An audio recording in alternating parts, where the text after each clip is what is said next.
There is only one baptism. It's baptism in water for the reception of the Spirit. There's no noun baptism in the Spirit. Notice how clever that is. They've invented a noun. There is the verb to be baptized in the Spirit. That's true. There's no noun baptism in Spirit as if it's a separate event. Only a verb. So cleverly, they make it something more than it is. The same idea, but it's not quite as formal as baptism in the Spirit. You get the Spirit along with the truth. So what we should do is to speak of the Spirit of the truth, the Spirit of the truth, the Spirit of the truth. Connect the Spirit with the truth. The one baptism is one Christian baptism in water for the reception of the Spirit. We get baptized in the Spirit by receiving the words of Jesus, by obeying the water baptism command. And we could also mention Peter, who does say, actually, that baptism saves us. So the salvation word is connected in Peter, not the washing of your flesh, for goodness sake, not just getting the dirt off your skin, but the answer of a good conscience.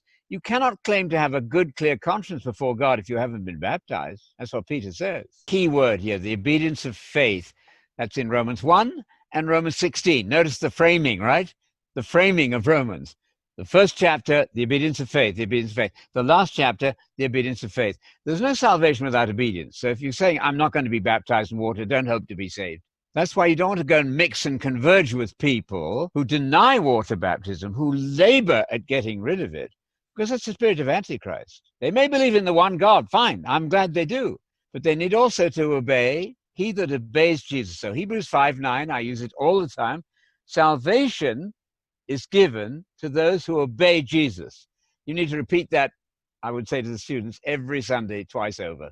So loving Jesus is always listening to Jesus and obeying what he says from the Father through Jesus. That's not difficult, because any form of disobedience that's being encouraged is deception, straight from the devil. The Spirit was on Jesus long before Pentecost. That's another error, by the way, that the Spirit did nothing before Pentecost. That's also falsehood. And then you have the guarantee, though, that you will receive the gift of the Spirit. That's what it says in Acts. Repent and be baptized in water, and God will then give you his Spirit if you obey him. But what you're talking about is the maddening stubbornness of people, the resolute blindness to create complexity where it doesn't exist.